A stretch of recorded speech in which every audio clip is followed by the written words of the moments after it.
And it's officially a great day to be alive in Pittsburgh, PA. Welcome into Kaboly+Mack, presented by the Dan Heck Team, HeckTeamHomes.com, HAECK teamhomes.com. You're looking to buy or sell a home in the Pittsburgh area. Dan, Michelle, Jeremy, Corey, John, Keith, Heather, Mike, Tia, the whole team ready to help you. Joined as always by the man himself, who I think was in a fancier suite for the big night than I was on Wednesday night. Veteran Steelers reporter, Mark Kaboly of the Pat McAfee Show. I get the bad rap, and you're moaning and bitching that you're in a different suite. I wasn't moaning or bitch. First of all, maybe we could give our comprehensive opinions on a big night later. But a huge thanks to Phil, who hooked it up. I do what Kaboom is always afraid of doing and ask people for favors sometimes. And I said, hey, Phil, is there any way to get into the building? Because I waited all day and I waited too long. He's like, no, I got you. Don't worry about it. So I was actually in a suite with a lot of Phil's friends and neighbors, and they were awesome. Got to say hi to Wayne, Phil's neighbor, who is a massive Ohio State fan and busted my balls the whole time because I had my Penn State hat on, rightfully so, I guess. But it was a big night, long and big. Kaboom. Ooh, yeah, yep. I had to go pick up the kids at the in-laws at like 1 a.m. So it was a ton of fun, and it was worth every minute. We'll talk about it maybe a little bit more later. We have another massive special guest joining us on today's show. Thanks to Pat Fryermuth for joining us on Wednesday. Lots of people taking that interview and running with it at different places, and we appreciate the coverage at NFL.com, at ESPN. Where else did we see Football Talk? Oh, Pro Football Talk, yeah. So Pat had some great things to say about what he's been doing this offseason, what he's expecting out of this coming season, including who the quarterback may be, what Pickens and Metcalf can do together. Go back to that episode and watch it if you'd like to get the whole conversation from Wednesday, April 9th, when we had Pat Fryermuth on. But a new special guest today, Friday, April 11th. One of my favorites. One of my favorites of all time. Yeah, he's going to have some opinions, I imagine, on offense and quarterbacks and people in the draft. So we'll talk to him when he jumps on in about 20, 25 minutes from now. But let's start with the big news of the last, I guess, 24 hours or so, 36 hours or so. The cryptic TJ Watt Instagram post where he's throwing up the deuces, as the kids say. These things are rarely done without some sort of passive aggressive intention behind them. So, but again, I don't know where TJ and the Steelers sit in this offseason dance of when are they going to extend him? How are they going to extend him? I very much get the sense that what a lot of fans have clamored for throughout the offseason, really since the end of this past season, a possible TJ Watt trade, which I can't imagine getting excited about that idea, but a lot of people have. It doesn't feel like that's in the offing, but if they can't come together on a deal in the next few months here, Mark, is that TJ saying, yeah, I'm cool with leaving if I have to? Nah, first I have to correct you there a little bit. You said that people put up cryptic tweets and it usually means something, except if you're me. I just always put up cryptic tweets. You do should just to be that guy. You know, your boy Austin Bechtel looked at me the other day. He goes, "Oh, so that's what yeet means after going to the big night out." Wait, he didn't understand what yeet was? He had no idea what yeet, Jey Uso, nothing was. For those that maybe just are finding out about us here, like I sent a message to someone this morning asking if they would come on the show. I'll tell you about it once we're off the air because we like to keep our possible guests. Look at my notes for the show. I can't read that. There is nothing there. Oh, okay. I told them this show is about the Steelers, Pittsburgh, the Steelers, WWE, the Steelers, a little bit of Pens and Pirates, and the Steelers. Okay, so we talk mostly Steelers, but like other stuff comes up, including WWE. WrestleMania is a little over a week away. We'll probably talk about that as well. I guess there are some people, though, that don't keep a close eye on it, and they had no idea. You could spot who those people were on Wednesday night when Jey Uso came out, and they just kind of looked around like, what's going? Why is everybody going like this all of a sudden? But I guess Austin Bechtold, Baldwin brethren of mine, B-Win-Win, is one of those people. Yeah, I rewatched a little bit of that, and the yeeting was not as spectacular as a WWE event, but that's to be expected. Well, here nor there. Yeet. We're off on a tangent, so let's tangent. Bring it back. TJ Watt. What's the Instagram post mean? Instagram post thinks that it means. Oh well, first of all, he doesn't post very much at all anywhere, right? At all. I mean, he's one of the guys that posted a picture of his newly born, I think his daughter, and put one of those things on her face so you don't even see who it is. You know, he's super private, which is great. Great, yeah. You know, the opposite of us, right? Yeah. So for him to do that, it clicks a little bit. You're like, okay, what's going on? So I hate trying to follow up and try to figure out what this is over a tweet. Hey, did you see that tweet? But it turns out that there is some meaning behind it, obviously, and it's to do with the contract. I don't think the initial stages of the contract was a money. The money was near where it was. I think we can safely assume, Mac, that he wants paid more than that guy north of the city, about 200 miles. And you know how the great Jim Calhoun says, not a dime more. Maybe he'll just take a dime more than not a dime. Not a dime. Yeah. Maybe if he takes a dime more, I don't know. But hey, $40 million, call it for what it is. That's just the price of doing business. And me, I don't see him as a player in decline. I just don't see it. Did he have a bad last couple of weeks? Sure. But you know what? Cam Hayward had a bad 2023. And what did that turn out to be 24? He's a spectacular player. And if you think you're going to win, they think they're going to win. You need guys like that. And $40 million is just the cost of doing business. Now, you got him cheaper 4 or 5 months ago. But okay, who cares? And that's the Steelers' problem. It's their role. Yeah. It's what they abide by. And if it's going to cost them money, they have to know that. And I think there's a little bit to it. And I'm just, based on a little bit of speculation here that maybe this would have been done or a better offer or a more closer to get it done if they knew how much they were going to have to pay their quarterback. You think that's what's holding it up? Like if they have to give Rodgers 30, 35 million? Well, you have to – I don't know if it's holding it up because you don't really normally see extensions out of the Steelers this time of the year. I mean, the earliest you see him is, I think Pouncey did it 1 year in June. You'll see some June ones. If not, you'll see a lot of August ones. This is not the time of the year that they go out there and sign on the dotted line. What did Hayward do? A week before the season or something like that. So there's still 5 months left in this. Maybe he's getting out in front of it. I don't know what it is, but this is a guy that is still probably the top pass rusher in the league. And he thinks he deserves $40 million a season. Now, the problem is here, if you look at Myles Garrett's numbers, he's not getting paid $40 million next year or the year after. That kicks in 27. So I think his cap hits or something is like 24-ish this year. So to me, it's all relative. If you want to be the highest paid guy, you're only going to be the highest paid guy until the other guy gets paid. Well, it's all about the appearances of it, right? You're right. Like I'll read off the cap hits of Myles Garrett's contract over the next four years. It's 23 this year. It's 24 and a half basically the following year, then close to 29, then 31. Not until 2029 does his cap hit get exorbitant when it hits 64.9 million. And then in the final year, that one Watson's finally off the books. Yeah, and then in the final year of the deal, it's 58 million. So it's a good point you make about the actual cap hit year by year of the Garrett contract. I also understand. Look, I understand both sides of the argument here. I do.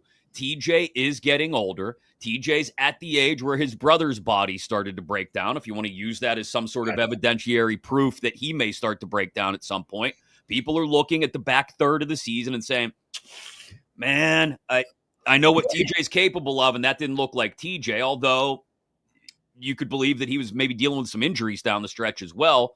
And I look at what he did the first third of the season, too, when, he single-handedly won a couple of games. And that's what TJ's always been capable of. I think if he remains capable of that, then that's where the other side of the argument comes in. And you say, yeah, I've been the guy that's been willing to drag your defense to the playoffs, kicking and screaming some years when you had a declining quarterback or no quarterback at all. I'm a future Hall of Famer. I deserve to be paid like one, and maybe, like you said, a dime more than Myles Garrett up the road. I don't blame TJ for wanting that. I think in this situation, I'm speculating here as well. This is what happens when a team knows they have a player who is not an especially squeaky wheel, right? We just talked about how TJ's a very private guy. TJ's not going to go on McAfee. TJ's not going to go to some source in the media. TJ's not going to go out and start complaining about how he doesn't have a deal done yet. He's just not. He's very quiet that way, and he'll sit around and wait for camp if he has to, right? And then done it before. Yeah, exactly. And then maybe he takes a little bit of action. And even then, the veteran head coach probably doesn't care if the veteran edge rusher wants to sit on the sidelines during the first 2 weeks of camp. So TJ's just not going to rock the boat. And I think the Steelers, Omar probably knows that. And Omar's probably not in a rush to get it done. So I imagine they will take their time. And I don't think, short of TJ Watt saying, I'm not going to play in a regular season game if I don't get an extension, this thing ends up being a big deal. They'll end up getting it done. I mean, the great thing about the old picture is like plausible deniability, right? Right. It's just a picture, man. You guys are making up stuff here. What are you talking about? What are you talking about? That's what it is. But it fascinates me at times that you fans and other fans, because they're fans, call the Rooneys cheap, but then don't want them to spend money on your best player. They call Nutting cheap because he won't put money into the product on the field, then said the Steelers should get rid of arguably the best defensive player in the league because he wants too much money. I mean, what are we doing here? You have a talent like that, and I still think I don't buy hey, my brother gets hurt because, that's two different positions. Two different positions, two different humans, two different roles that they're playing. I get it, but I tore both my Achilles, and my brother didn't. So, what well, you've been lifting heavy weights for a long time too, there, big back. Yeah. So, my kid called me that. I'm like, where are you hearing that from? Zach Banner used to call me that about 5 years ago after he rubbed his sweaty belly on my head. But how does that even happen? I'm in the locker room, and he comes rolling in from the practice field, and he's all sweaty, and I don't see him, and he just starts rubbing himself on me. I'm like, what are you doing? I had to go wash his shirt now. We should have Banner on sometime. I will. I've talked to him, but I think he's busy actually playing football right now, isn't he? Yeah, and he had to move to Houston, I think, so he's kind of busy. I think later he's having a kid, a bunch of stuff like that. So yeah, I think you're right. It's not a 1-to-1 corollary about the health that his brother had, declining health his brother had towards the end of his career. TJ's a different human than his brother, as evidenced by the fact that JJ loves doing media, right? TJ's not that guy. They're two very different human beings, even though they're both Watt brothers. But I honestly think that's what it is the Steelers will just slow play this. I don't know if it has anything to do with because they still have a ton of cap space that even if they sign Rodgers on 5 months. Right. That even if they sign Rodgers on a pretty hefty deal for 1 year, there's going to be more than enough space to get TJ done, I would think. Boy, wouldn't that be great to put in a clause into your contract that I have to be the highest paid defensive player in the league by $1, regardless of when I sign it?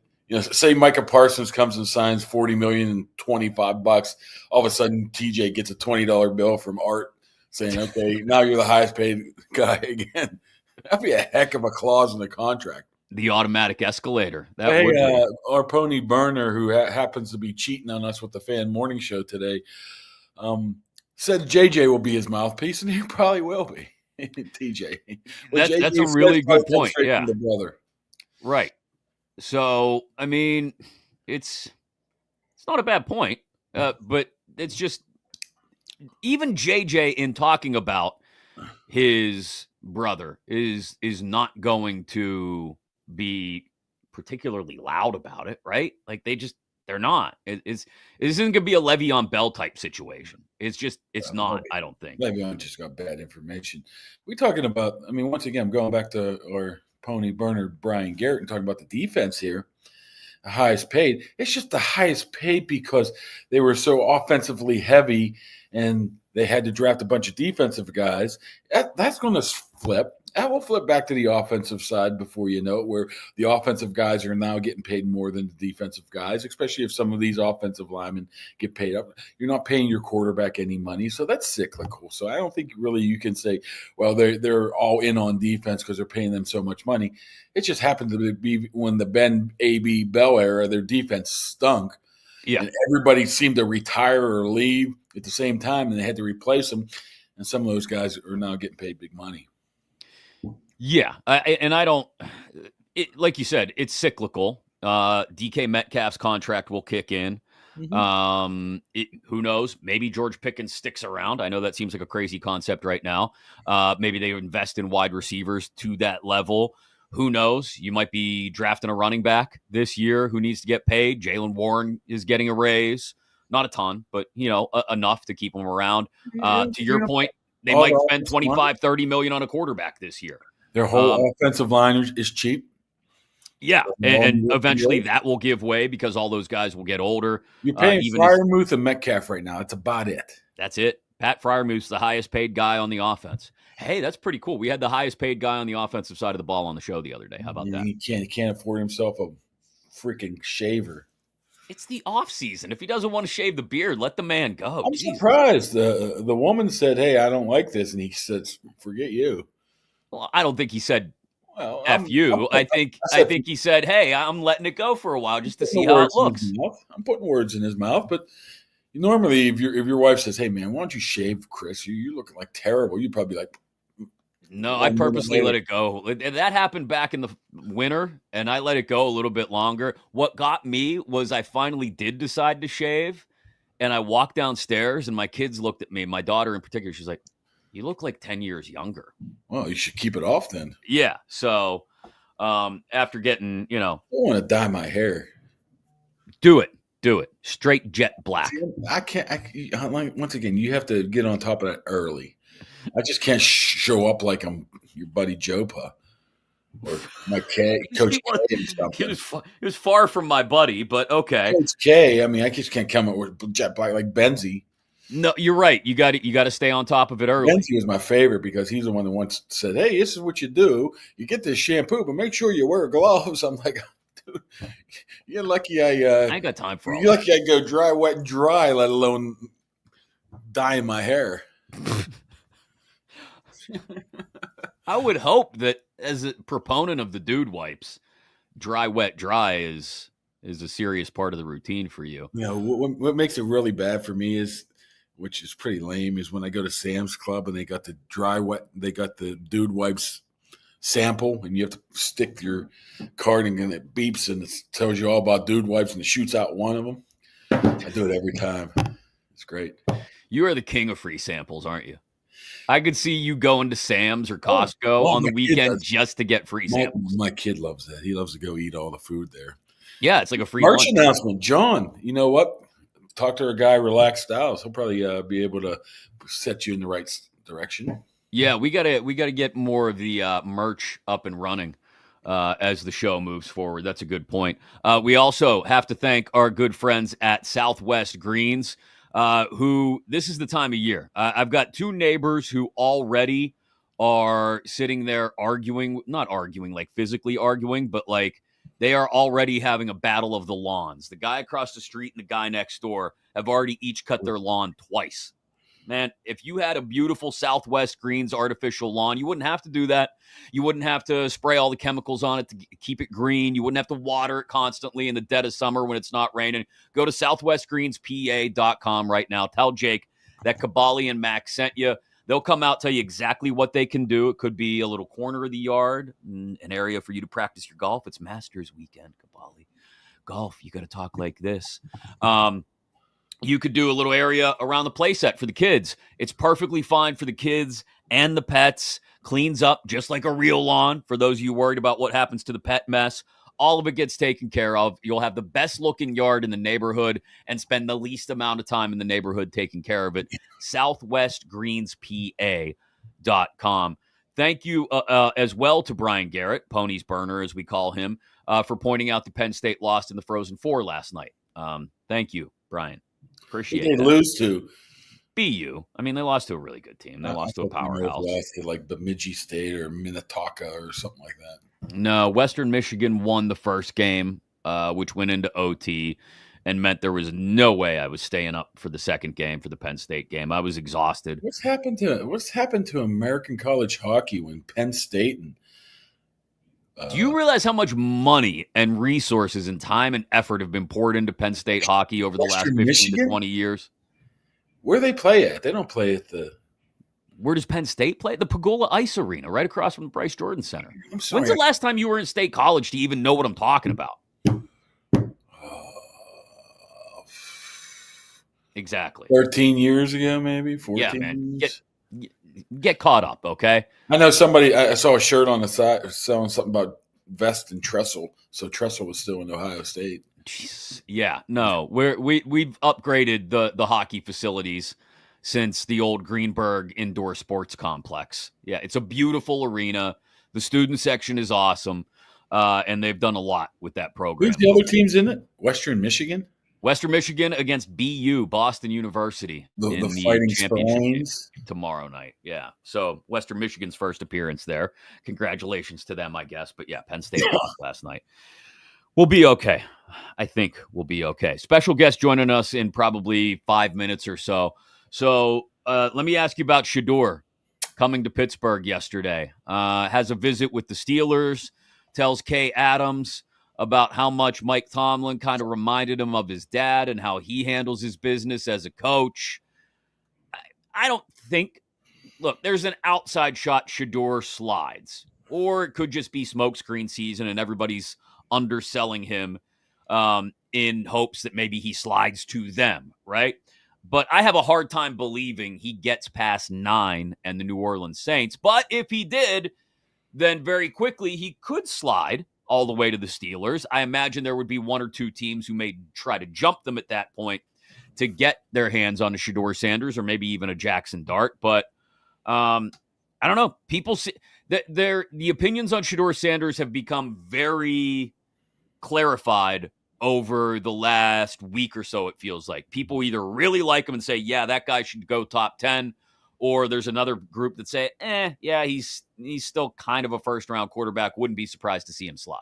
It's tough because it's hard to get a read for me of people in this business that just doesn't like Deion, and the people that do like Deion and how much that sways it one way or another. I'm sure that's prevalent in some of the evaluations or some of the talk here. I mean, Shadeur is his own guy, man. He's going to do what he does. Sure, he has some tendencies of his old man, but his old man won, best player, probably the best cornerback that's ever played. So he's been taught this from day one. We know how much Tomlin and company likes the family, the history of the family, being football fanatics. But I just don't know if he is that foolproof, good enough to waste, now I hate to say waste, but use a first-round pick on him. Then you have to commit to him from 3 to 4 years. Then if it doesn't work out, you push it. I would rather have much more of a sure thing. Although out of the top ones we're talking about, the Shuck, the Dart, Sanders, whoever, I like Sanders' possibility better. But I'm with you. I don't think any of these guys are going to be close to where the Steelers are drafted. They'll be off the board. Yeah, I'll tell you what my concern with Sanders is, just from watching a decent number of his games over the last year or two, and then watching the film breakdowns that people are putting out there. I don't know, and Orlovsky mentioned this last week before the Colorado Pro Day. I don't know about the arm strength to the outside. Like, if you're asking him to work within 15 yards on the edges and down the middle of the field, I think he's gonna be just fine. And occasionally loft one up deep over, down the sideline, which is what you want with Metcalf and Pickens, right?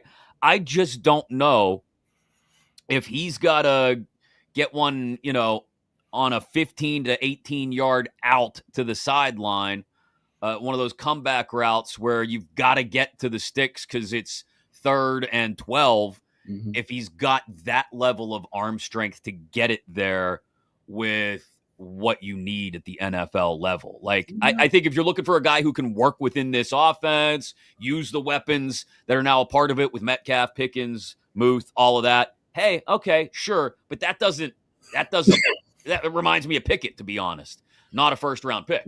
But I mean, I don't think you can discount the pedigree. I mean, I think that means more than anything.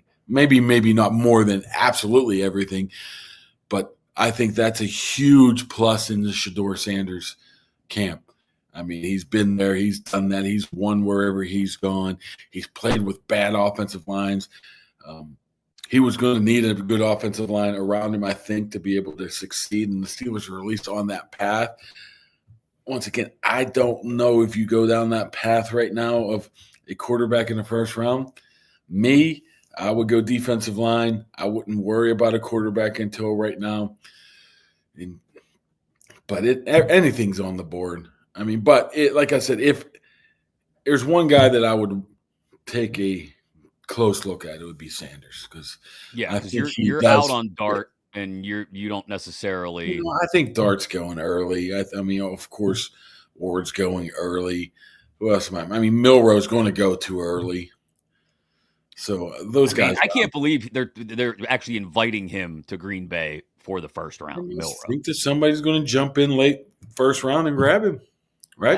That's. I don't want to say it's crazy, but I mean that they're counting then on a run on quarterbacks, and someone maybe taking him late and thinking he's another Jalen Hurts, I guess, another Jaden Daniels. It's putting a lot. And Jalen Hurts wasn't a first round pick either. You know, the Eagles have gotten incredibly lucky with that to this point. This one. How about this? How about the Cardinals? Mm-hmm. Decide they fall in love with somebody. If it's Dart, if it's Sanders, pick him. Then all of a sudden, Kyler Murray becomes expendable. Why you got to do it? Why you got to light the rumor mill on fire, Kaboom? Why you got to do that? Thinking out loud here. You know who would be good to talk about all these young quarterbacks? Who's that? I can think of a guy. Uh-oh.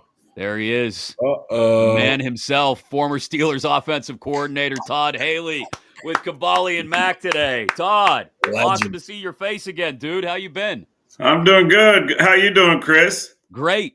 Thanks for coming on the show for a couple minutes. Hold on before I start. Is Mark awake? I know it was coming. I was asking around today to ask. I know Todd's going to say that the first thing. Is there anything I can retort behind the scenes? He's got some caffeine for you, Kaboom, if you need it. Well, I already told him about the old Diet Coke.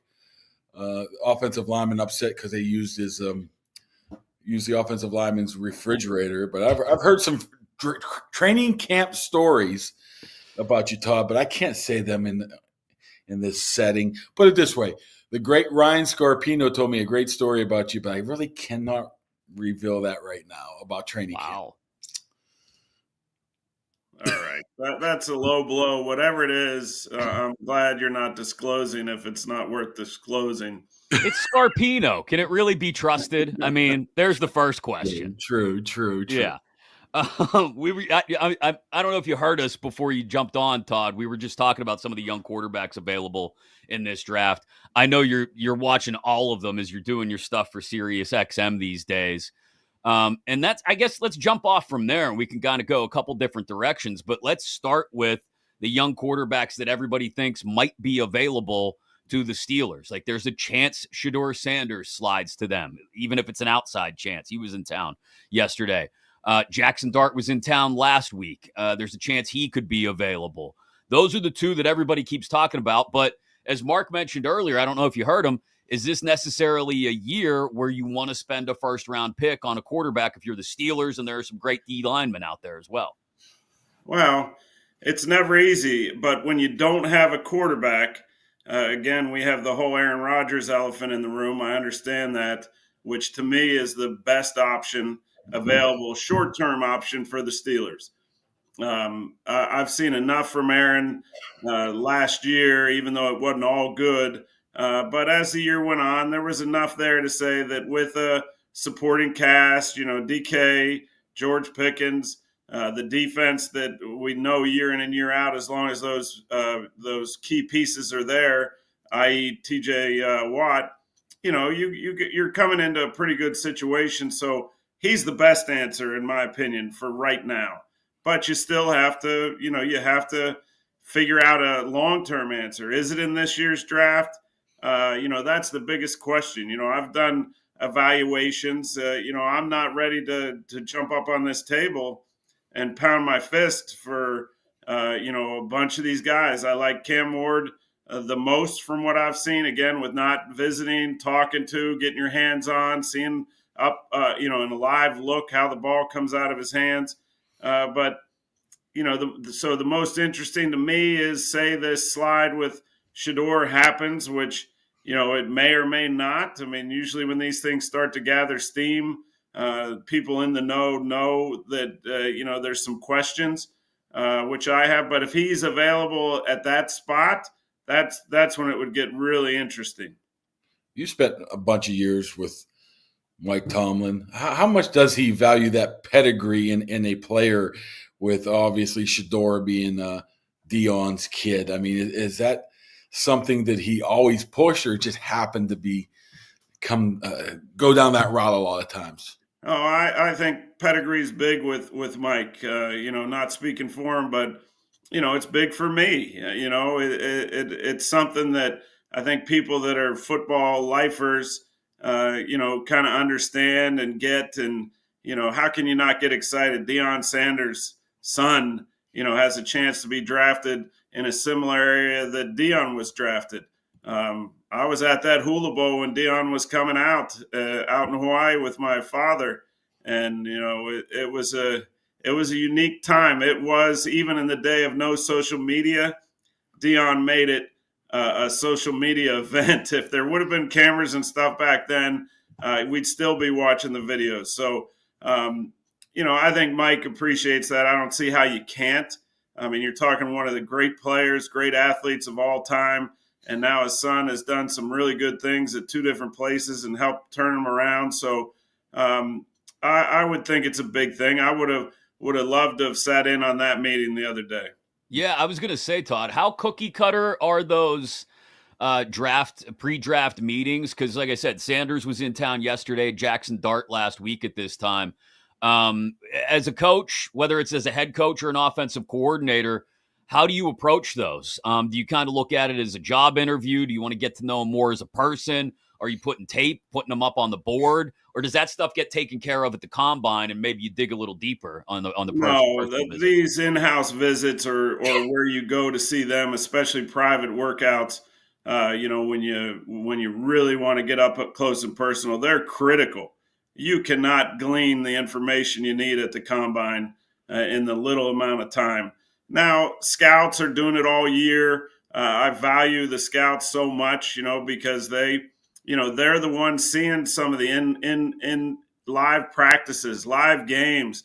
They're talking to their trainers, to their coaches, throughout the year, and they're the ones with the real information. But us as coaches, the first time it might be a dinner before a pro day with a player that you're really interested in. But the in-house visits are a big thing. I mean, you come away from those. You've already done all your work, so to speak, as far as coming up with a grade, how you value the player. But they can have a big effect. So even when they're late like this, coming right up to the draft, I think they can sway you. You're not going to change your grade, but if you had some reservations and it didn't go really the way you wanted it to. It just solidifies how you think about the player. And same, I always use this example, Patrick Mahomes. We had Ben, he came in for a visit. We all knew what he was as a player, but, you left that when he left the building, I had a totally different opinion of Patrick Mahomes, after spending that quality time, because they relax. They're prepared for the Senior Bowl. They're prepared for the combine interviews. But when you get them in your own building and there's other players that are on visits and they're hanging out in the lobby there at the facility and then in the room with you, you can put the tape on, you can put him on the board. I mean, it's a very productive activity as far as coaches go. Todd, you spent a majority of your coaching career either coaching wide receivers, offensive coordinators. I know you had some interesting guys you coached, Keyshawn, T.O., A.B., Martavis. Now, the George Pickens. Fitzgerald, Anquan Bolden, Marty Booker. I'm actually talking about the ones that are unique as in okay. How would you approach George Pickens? I mean, we hear all the stories. Now, all of a sudden, he's on a one-year deal. DK comes in. What would you say to George right now with DK coming in, knowing he's in the contract year, and to keep him focused? Well, I'm not there, Mark. I can't, I don't know George, other than watching him play. My philosophy as a coach, if you're asking, is, this is the way we're doing it. If it's not done that way, you're held accountable, but that's all coaches, especially good coaches. You get creative. Receivers is an interesting group. I always said that I was supposed to be a quarterback coach helping Ron Earhart with the Jets, and at the last minute, Parcells moved me over to coach receivers. And at the time, I'm ticked off. I'm like, what the heck? I was going to be sitting in there with Ron Earhart, learning about quarterbacks and growing, and now I'm coaching receivers. But, if you can handle that room, and at each year, and now with social media, as I said, it's changed drastically. But if a coach can handle that particular room without compromising his beliefs as a coach, you've done a good job, and it's going to help you develop in other areas, so to speak, as a coach. So, you're going to have and you didn't put Larry on that list, but Larry, what a great individual, but he's like most receivers. He's pretty selfish. All receivers want the ball, and you got to manage that, walk that fine line with keeping them happy, but at the same time expecting results. And that doesn't just mean, when you're catching the ball, that means we got a run play called. It's a critical situation. You can't just stand there at the line and watch the action. You got to go do your job, because when you're making these ESPN plays, so to speak, that are on the highlights, all Sunday night and Monday morning, there's 10 other guys getting hit in the face for you to allow to make that play. So, it's a fine line. These guys are characters. They're creative in general. They're not robots, the good ones anyway. I mean, they see outside the box. So, managing that is a big part of it. So this guy is really talented. Do I see some things at times that frustrate me as a former receiver coach? Absolutely. But that's up to the coaches to make it work. We, not just me, but Mike Tomlin, Ben, we made AB work, and I was pretty clear in my mind that AB made a poor decision leaving because he was in the perfect garden for a player of not only his ability but his makeup and kind of how he grew up, which not many of us can relate to. The life that AB survived to get to where he did. He was in a great place with people that he trusted, and I just felt, when he left, it was going to be a tougher road. How hard can it be, Todd? You talk about managing receivers, even the greats like Larry Fitzgerald. How hard can it be to manage quarterbacks sometimes? And the Steelers may have to deal with this if Aaron Rodgers comes in and Aaron Rodgers sees the offense one way. It's Aaron Rodgers' way, right? Especially when he's on the field, you're in the middle of a game. Maybe you're in his headset trying to tell him, hey, this is what we want to run, and he gets up to the line and says, nah, I see this, I'm going to do this. How hard is it to kind of let go of the steering wheel a little bit and let that future Hall of Fame quarterback do things the way they want to do it? That depends on the coach. This is an ego-driven league. You know, some guys are so hard-line coaches, that they can't see what's the saying, whatever through the grass or through the trees, the forest through the trees. I don't know what it is. But yeah, no, you got it there, but in the end, you found it. You can't see the forest for the trees. But I lived it in a number of different areas. You know, Kurt Warner being one. You know, a little different situation because a lot of people thought he was done. He was over the hill. It was over for him. But then when that became clear to me and the rest of our staff that, hey, this is the guy that can take us to the promised land, and a very cerebral guy that is really, really smart, has phenomenal ideas and puts the work in, you got to now manage that as best you can that still works with everybody else involved, players, because if it were up to Kurt Warner, he'd have 350 plays on a game plan. He could handle it, but the other players couldn't handle it. So it was a matter of playing to his strengths and what he was really comfortable with. Same with Ben. You come into a situation with the Steelers where my job was pretty detailed to me of we got to prolong this guy's career, keep we can't have 50 sack seasons. We got to cut that down. But at the same time, you're talking about a future Hall of Fame player and Ben that's really, really good. So I think that's the trick anytime you're dealing, and that's what Mike does so well with all his players, but is that give and take. And I know there's a lot of hoopla about Ben and I. We just talked a couple weeks ago, had a nice conversation, but a lot of that was going on. What are you comfortable with? Because the terminology, I couldn't just come into Pittsburgh and change. And I know whatever was said, whatever comment he made before we ever talked. Rosetta Stone. Rosetta Stone.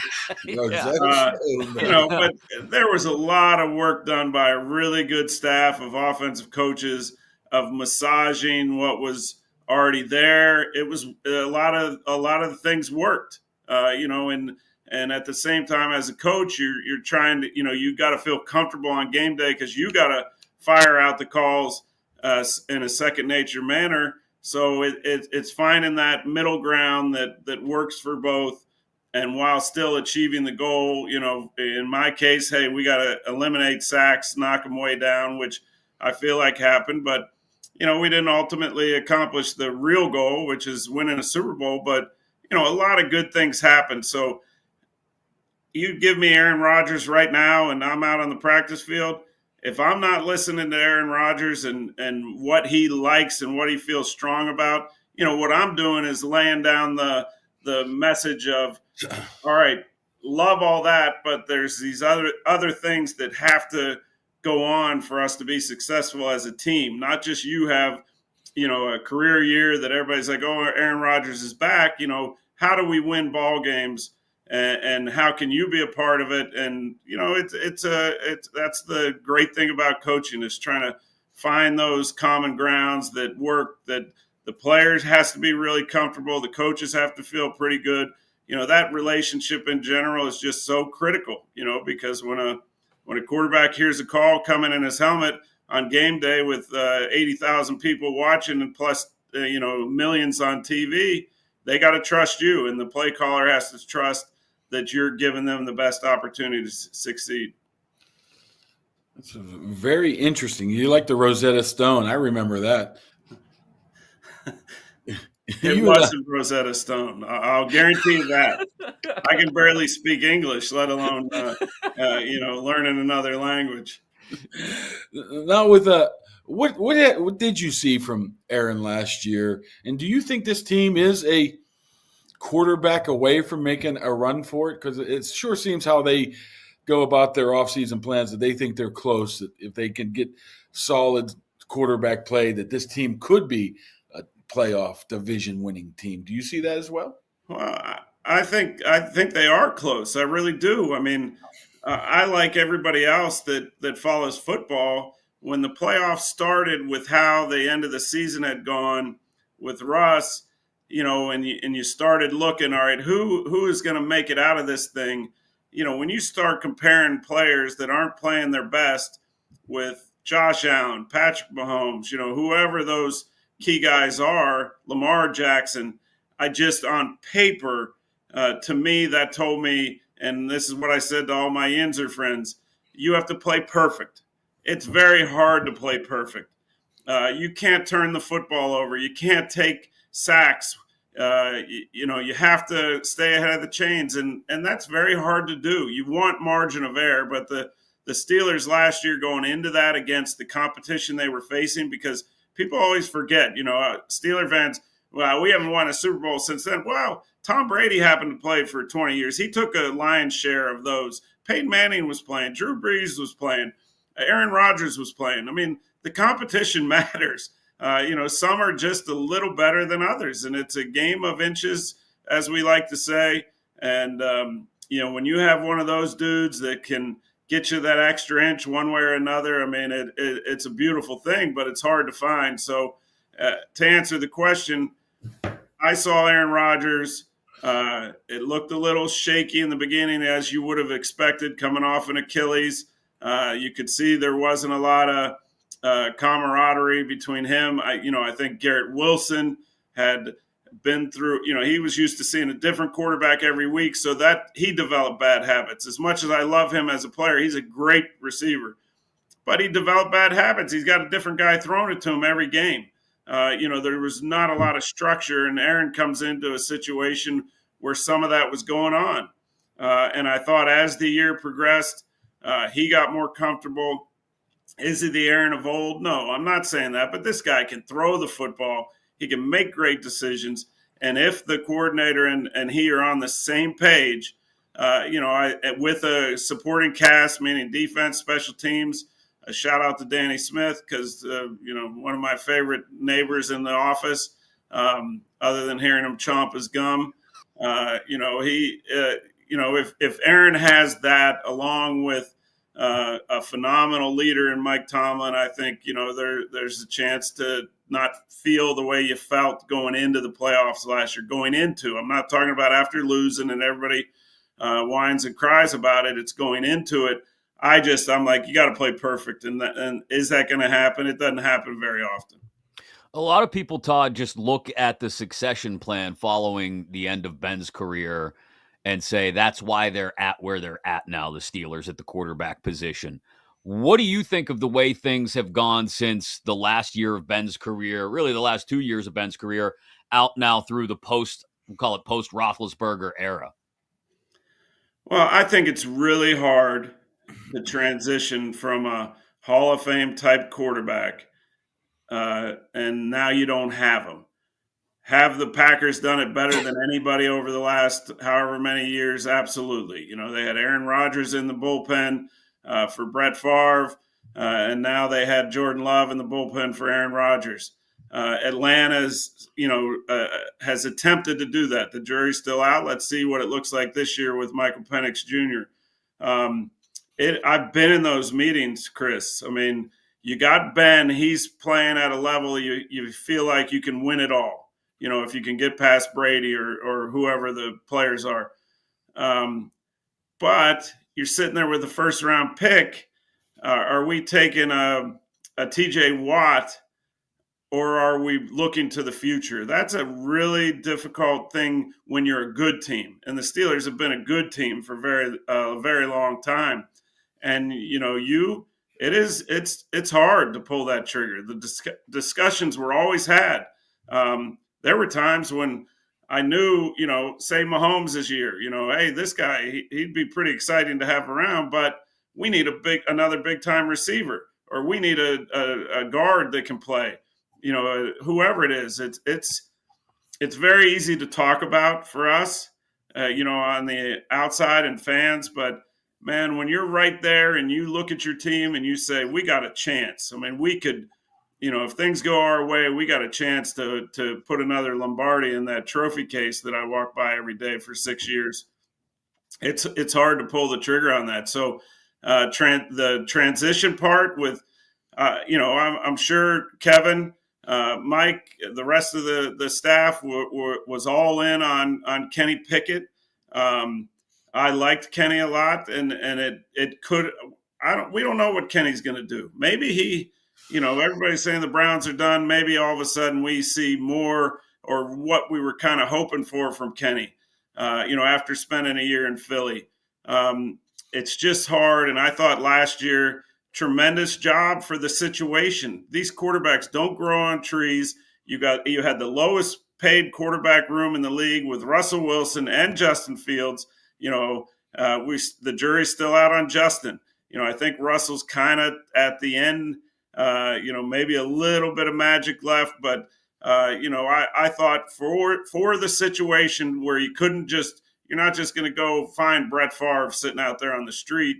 That the way that the Steelers went about it, I thought was brilliant. Actually, you got two guys, one young with a lot of potential, another one that had been there and done that, and you knew you had a defense. You knew you wanted to run the football and do the things you have to do to win games. So it didn't work out. It's unfortunate, but for the handout, I thought it was handled really well in that situation. Now we got a whole nother situation because I said last year going into the season, the team I wanted to watch most, not because I grew up Steelers and worked there, was this situation. How was it? Because I knew Russell and Justin were not going to both be on the team this year, and there was a scenario where neither one of them were. I wanted to see how that played out and what came of it. It didn't work out the way the Steelers wanted it to, or the players for that matter. So now you're back at it again. Todd, I know Tomlin's got a lot of criticism for not being able to develop a quarterback, although he's not really had much of a chance with you inherit Ben. What are you going to do there? But whose responsibility is it mostly for developing, like over the last 4 or 5 years, the Pickett's, the Fields, the guys like that? Whose responsibility is that mostly put on to be able to make them into a good player to a star player? Well, obviously, the offense coordinator, the quarterback coach are responsible for what they have. Do they have a little input on who, the team acquires? A little bit, but not final say or anything like that. So, you got to work with what you have. But in some cases, it's just not enough. You could develop the heck out of a player that just doesn't have the physical traits.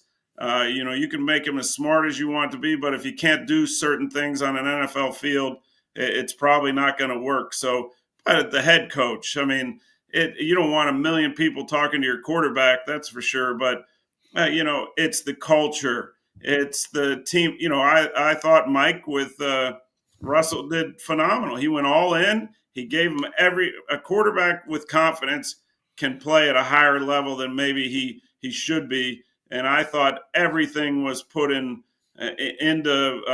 Russell's flower pot, a lot of fertilizer, a lot of things to give him the best chance to succeed. It just wasn't good enough at that time. So, that's why the NFL is a rough, tough place, not for the faint of heart. Yeah, how hard is it to figure out, or how maybe this circles all the way back to what I asked you about first, Todd, and getting to know players when they're coming out of the draft, but how do you figure out just how much sugar a guy needs and how soft you got to be with him, how hard you got to be with him when you're coaching him up? And, in an instance like Russell's case, probably doesn't need a ton of coaching on the basic fundamentals, right? But you've got to build him up, build his self-esteem up. You saw that a bit in Hard Knocks in season where you could hear Mike, it sounded like talking to Arthur saying, hey, let's keep number 3 going in the right direction. Let's keep him up. And then sometimes you have quarterbacks who want to be kicked in the teeth, to be honest, and want to be coached hard. How tough is that to figure out when you're getting to know players? Well, I think that's what separates average to good to great coaches. And Mike falls in the great category because he gets it as well as and I've worked for a Hall of Fame coach in Bill Parcells, who, is a mentor, one of my favorites. He wore you out, but so saying that about Mike means a lot to me because he is as good as anybody at understanding what each and every player needs. But your staff needs to understand that. There were multiple times I'd be my head would be about to pop off over AB, and Mike would come to me and say the right words at the right time, and get my mind right, so to speak, of, okay, let's not make too much of whatever occurred. But you're right. Every player is different. I mean, Tom Brady wanted to be cursed at. He wanted to be yelled at. That pushed him to a level that maybe just in a normal setting he wouldn't get to. Now, ultimately, was able to get himself to that state. But every player's not like that. Some guys do need a pat on the back and told, hey, it's going to be okay. Where others, you need to call them a bunch of names. And, I get a lot of flack because I'm obviously was a pretty emotional coach through the years, but I had Matt Castle. Love Matt, but was he an upper echelon quarterback? Well, when you pissed him off and you said a few things and did things, he all of a sudden could just be good enough to give us a chance. And, we won 10 games, won a division in Kansas City, but I think that's a good example of every guy's different. Some guys want to be got after all the time. Other guys need a little reprieve and a little pat on the back. Todd, I don't know, a lot of comments coming in saying we want Todd back. Todd needs to our best offensive right, coordinator. so I can throw the ball to you, Mark, and watch you bobble it on the sideline and then sleep in my meetings. Hey, I did that. Why would I want to do that? Not sleeping. Watch. I'll reenact it. See. There it is. My question is, it's a natural state. Hey, you still got the itch to coach? I mean, or have you moved past that? Do you want to be a coordinator? Do you want to go somewhere else, or is that you going to would like to move into a different type of role, like if it's a evaluator or helping something out? I mean, can we see you on the sidelines anywhere soon? I don't, that's a good question, Mark. I love coaching. It was such a big part of my life. I was able to have a lot of success. Unfortunately, your Steelers had to snatch that ring from my hands with about 2 minutes and 35 seconds left. Ben and Santonio and that whole group. But I love coaching. I know I have a lot to offer, but I'm really enjoying, doing the Sirius XM Channel 88 radio. It's a lot of fun. I get to have people on like you and pick on you, and but we'll see. I mean, at this stage in my life, it would have to be a great situation. Do I want to go be a coordinator and spend the hours and time that's needed to do that successfully? No. I'm not at that stage in my life. It's a lot of pressure. It takes a toll. It's not for the faint of heart, as I said. So it's kind of nice to be able to put on a headset that you're not having to tell the quarterback what to do. You can just yell at callers and guess. Before we let you run, Todd, and thank you so much for spending so much time with us today. It's funny you mentioned Matt Castle, because one of our listeners, one of our viewers brought up Matt and said he was listening to Matt's podcast recently, or there was a story about how you tried to bench him, but Castle kept going back out on the field. Is this true? It's absolutely true. But number one, I'll tell you, I think the score of the game was Chiefs 30-something, Titans 10. And I will answer to anybody that has an issue with it. It worked. It worked. I'm telling you, when I said Matt needed to be pissed off, I spent most of my time in Kansas City trying to piss either Matt Castle or Derek Johnson off a little bit at times to get the most out of them. And that's coaching. In that case, something I'm very proud of, winning a division, things like that, leading the league in rushing. So it worked is the bottom line. Well, on that note, we'll let you run, man. Thank you again so much for the time. We'll keep checking you out on Sirius XM.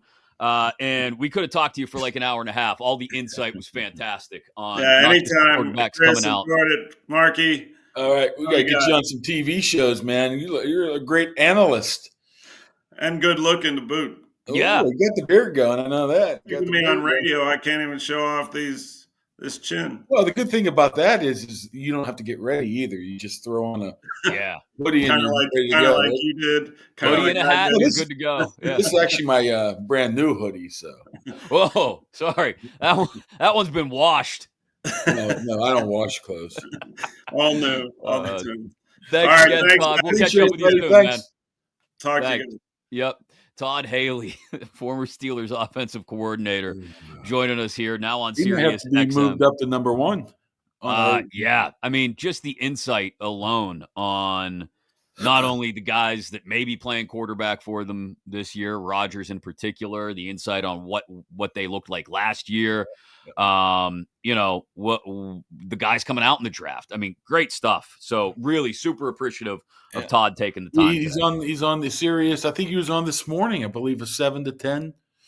I think he hosts different types of shows there. I mean, it's a little bit different because he has to go around the league there. Here, obviously, he's grew up a Steeler fan. His dad worked as personnel guru here. He was coordinator here, so he pretty much pays attention to everything Steelers. There you go. There's one of those comments you mentioned. mentioned. Arguably, he could be the best offensive coordinator in Steelers history. Maybe Earhart's up there. Maybe I was going to say Earhart's definitely up there. The magic he spun with O'Donnell. I love how he wanted to snap on AB, and I mean, he has the awareness to know that he's a bit of a hothead himself at times, and you get two hotheads like AB and Todd Haley together when things aren't necessarily going the way one or both of them want them to go. We remember seeing that on the sidelines. I think, as long as guys end up coming back around to each other and in some cases hugging it out, for lack of a better way to put it, acknowledging that the reason they were so pissed off is just because they wanted things to get better, then I think that can be okay. Like it's not always necessarily toxic when you see two guys screaming at each other on the sideline. Yeah, he's the tough love type of guy, but apparently that didn't work very well in Cleveland with what was the receiver's name? He just tapped out. Either way, you're a winner there, right? You get rid of the guy that he wasn't starting. I forget the guy's name now. Help me out here. What year are you talking about? It was hard. No, the only year that Haley was a coordinator at in Cleveland. I can't even remember who that was. Oh, my memory. Corey Coleman, maybe? It could have been him. I'm not quite sure.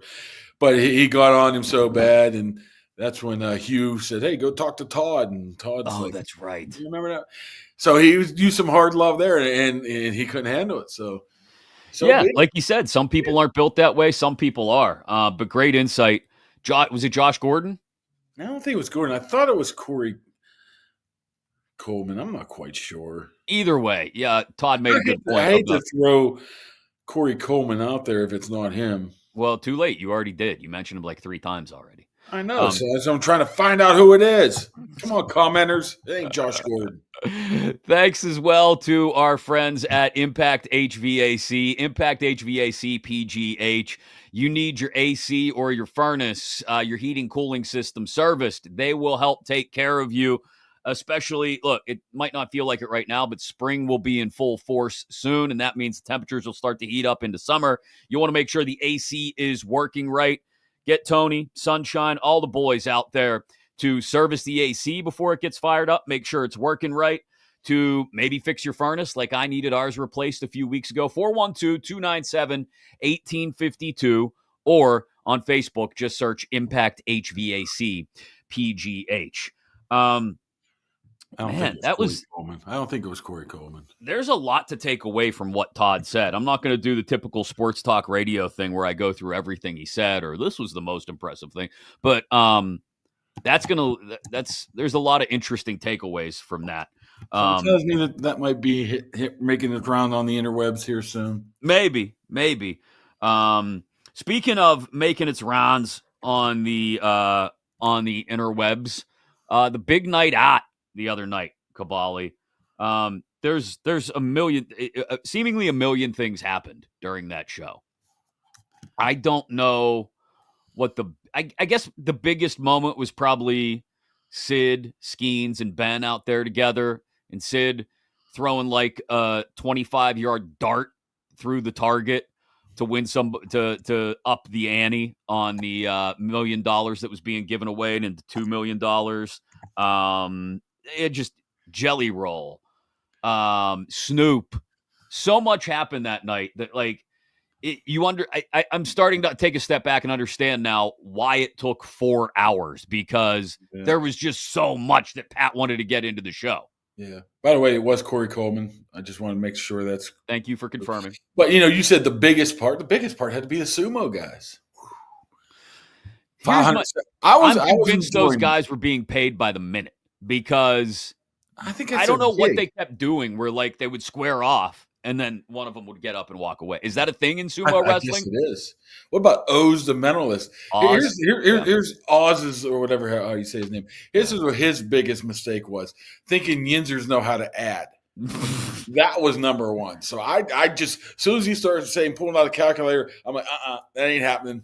So Oz and John on YouTube just said Oz worked for him. It worked for some people. I think the problem was he was throwing a lot of numbers out there. Yeah, you know what I mean? And drunk Yinzers weren't really paying attention. And so even at one point I lost track. My wife, who was sitting at home with our son watching the show on YouTube, was like, yeah, I had the same number as someone in the crowd. The camera flashed to it, but it wasn't the number that he had. I don't know what happened with Oz, but that's what happens when you get in front of like 15,000 drunk Yinzers. Yeah, I was taking a pee. Plus, like I say, once you start... Wait, you bailed for the Oz the Mentalist segment? I go to the bathroom, man. I honestly, if you're talking math, it's not going to interest me. So That's true. We're going math. I'm tapping out. I'm just enjoying the scenes. But it was, I mean, look at the production of the whole thing and how much money that was given away, how much money it cost, how much money he likely lost. The superstar. Who would have ever thought in my life, being a guy that grew up in the early 90s when Snoop Dogg was right. Always enjoyed listening to Snoop Dogg, but would I ever go to a Snoop Dogg concert? Never. Maybe I would see him at a Super Bowl halftime, maybe if the Steelers, whatever. Right. But to be able to see Snoop do a couple songs, one with the Wiz. I'll tell you what, something I would never thought I would do. The one that they brought Ernest out for, the new Ernest song. Yeah. That's probably my favorite new song. I was driving around this morning. Because you're a Y108 guy. No, like it's good. It's got a little country bounce to it, but then Snoop's in it.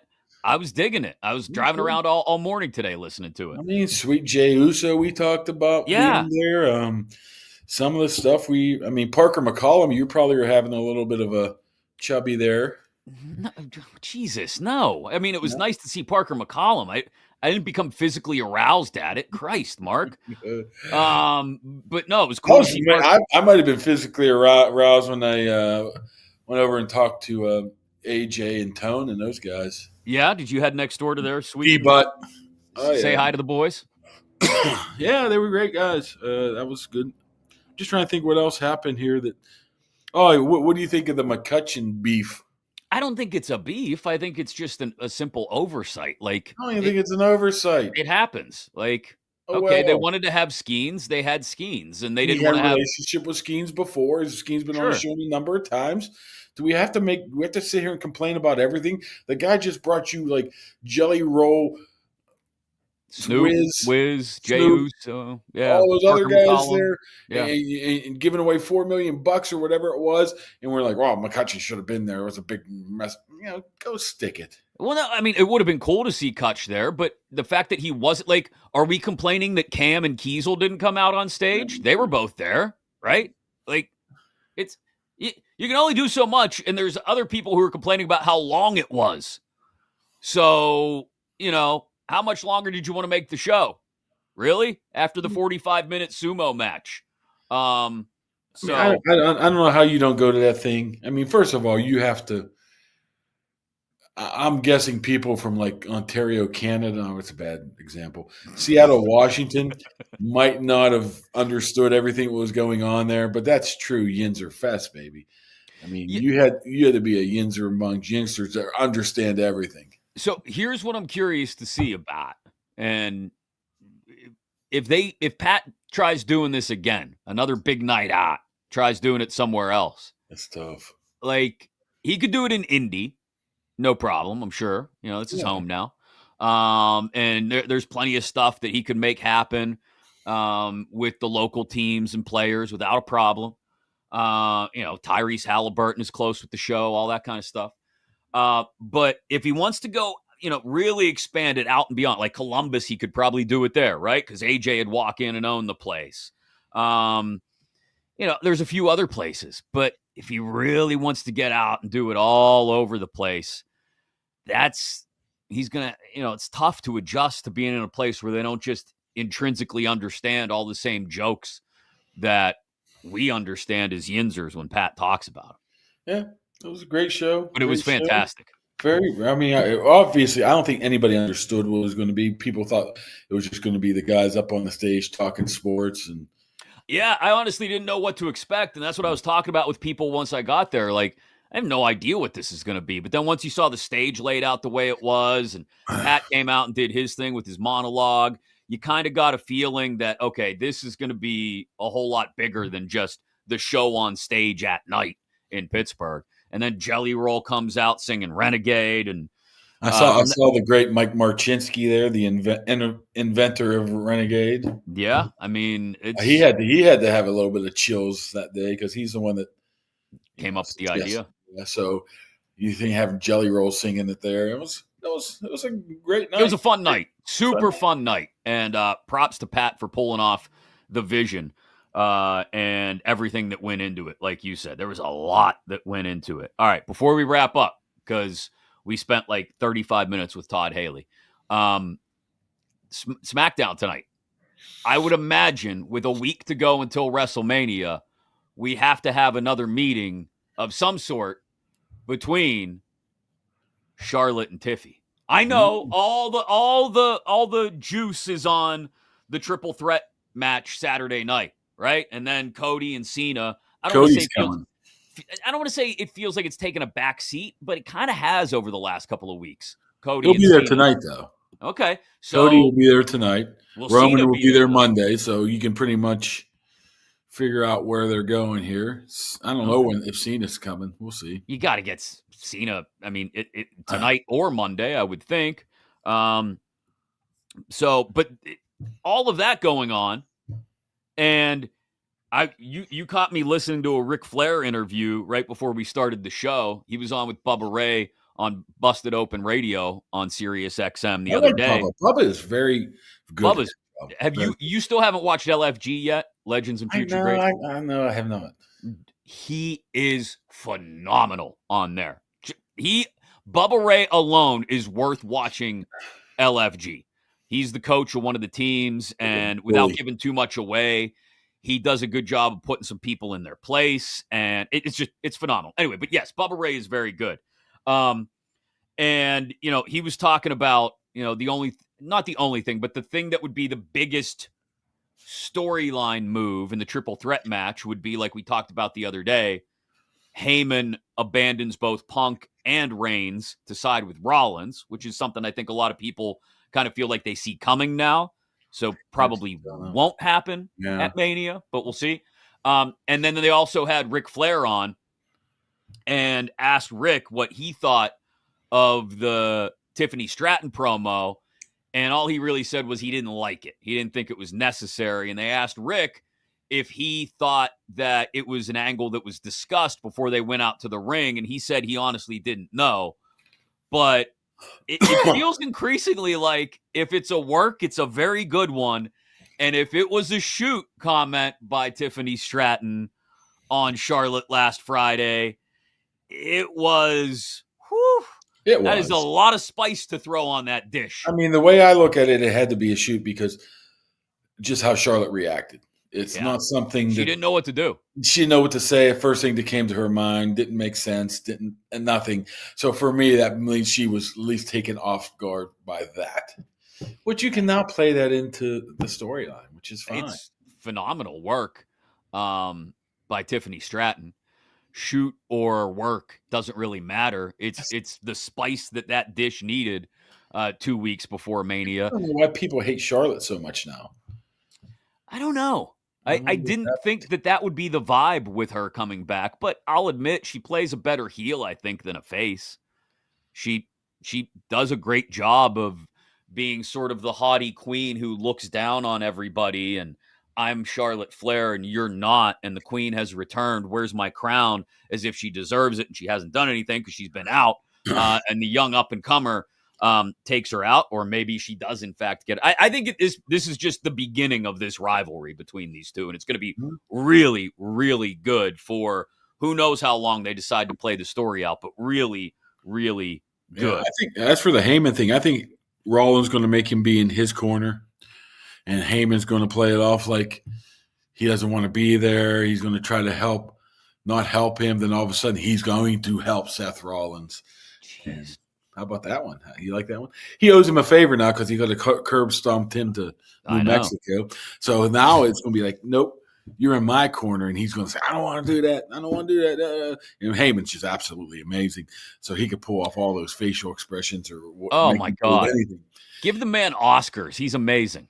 He's like, how many current performers are in the Hall of Fame? Typically, that doesn't happen. A lot. Him, Ray. That's basically it. But Ray's like 50. That I can think of. Yeah, and Ray's, not even really wrestling full time anymore. What was the other thing I was going to bring? What are we going to you going to do for Easter dinner or watch wrestling? What are you going to do now? We have no, we don't have plans that day. We got to take the kids to get their passports that afternoon for our vacation. Easter Sunday. No, not Easter Sunday, Saturday. So I just want to be home in time for Saturday night for things to get started. And then Sunday, no, we don't really have any plans. We're going to keep it low key. And probably focus on WrestleMania. Where are you going on vacation to? We're going to what's it called?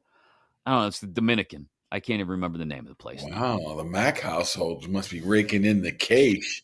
It's not until July. This thing's on layaway. Don't worry about it. July. I guess we have no podcast that week. No, I guess not. Unless we find somebody to fill in for me. How about the best of? The best of. That could be good. The Haley interview alone. Freiermuth. So The Rock has to re-enter the picture at some point in the next week, right? Otherwise, next 3 days. Right. Otherwise, what were we doing? And I don't know. There's a theory out there, kind of cockamamie, about Travis Scott and how it relates back to Jey Uso, and maybe that plays into things. Rock and Jey Uso, cousins. So is there a Travis? You see how football and wrestling is very parallel to each other. I mean, we come up. We're talking about social media posts in football and TJ Watt, and you're talking, well, back in 2004, he said this, which might lead to this, which must lead to this, or it could just be nothing. It could be, but that's the fun of it, is guessing where it's going to go. Very based on the stuff that we've seen. So I don't know. I'm curious to see how The Rock figures into everything, because they can't just abandon what happened at the end of Elimination Chamber as if, and then just make it only about Cena and Rhodes. There has to be a Rock-derived swerve to the storyline at some point in the next 9 days. I hear you. I'm just trying to see if there's anybody else showing up today. The only one's been really announced has been Cody. That's it. Where are they at? Cody's showing. That's a good question. It is a good question. That's why I asked it. Where is SmackDown tonight? I don't know. Let's find out. Boy, this is what we get paid the big bucks for. Seattle. They're in Seattle. It's really. I guess it makes sense. Seattle to Vegas. Yeah, it's not that far to go. Here we go. Hold on. Ray Phoenix, I think. Damian Priest and Drew McIntyre. Okay. There should be some good stuff. Berto. I wonder who's going to win that match. Ray Phoenix or Berto? Yeah. Oh, man. Well, we didn't even mention. I'm glad Brian Garrett kept us honest to talk about this. It only happened just this morning. Joe Flacco to the Browns. Kenny and Flacco battling for the starting job up in Berea, Ohio. Flacco back to the AFC North yet again. You thought the Steelers situation was dire. Oh, which, by the way, Oh, man, you're looking for something now. no. I can't believe the response that happened to this yesterday. Let me make sure I get the right numbers on this. I tweeted out yesterday, if you could only choose one to be the Steelers quarterback in 2025, who would you choose? And the options were Aaron Rodgers, Mason Rudolph, Shadeur Sanders, and Jackson Dart. Jackson Dart got 11% of the vote. That was including Starkey. Shadeur Sanders got 19% of the vote. Okay. 27% of the vote in second place to the winner of this poll with 43% of the vote, Aaron Rodgers behind Mason Rudolph. Rudolph with 43% of the vote. I did not see that coming. Mason's a lovable character now. Is that what it is? Like, people feel like they got to shit on him for a while, and now they can be happy that he's back because the only other viable option is Aaron Rodgers? Crawled through a river of shit and came out clean on the other side, right? It's true. He is. That's the next thing we need Relaxed Styles to do. I think he's tried doing it before and he had trouble with it, but we need a Photoshop of Mason Rudolph coming out of the sewer pipe outside of Shawshank looking up into the rain. If anybody can do it, Relaxed Styles can. Yeah, he's been kind of quiet. I wonder where he's been. I don't know. Getting ready for Mania, getting ready for the draft. This has been another fun edition of Kaboly+Mack, though. It's actually the longest one of the career. Yeah, this is. Yeah. Oh, yeah. Wow. An hour and 20 minutes. We need to wrap this thing up. We can do it again on Monday. On Monday, we will be less than a week from Mania, and we will be just 10 days from the draft. Kaboom. Yeah. It's coming. It's a busy time. And we're now going to be about a month away from the schedule release, too. That leaked out yesterday that the schedule will probably get released that second week of May, somewhere between the 13th and the 15th of May. So buckle in, friends. If there's a place you want to be, it's right here with Kaboly+Mack. Make sure you're subscribed on YouTube. Tell all your friends, loved ones, neighbors, fellow Yinzers. And, of course, follow along with the show. Yeah, there you go. You pointed right at it. Acknowledge me. And acknowledge Kaboly, too. Have a great weekend, everybody. We're going to go now. We've talked way too much.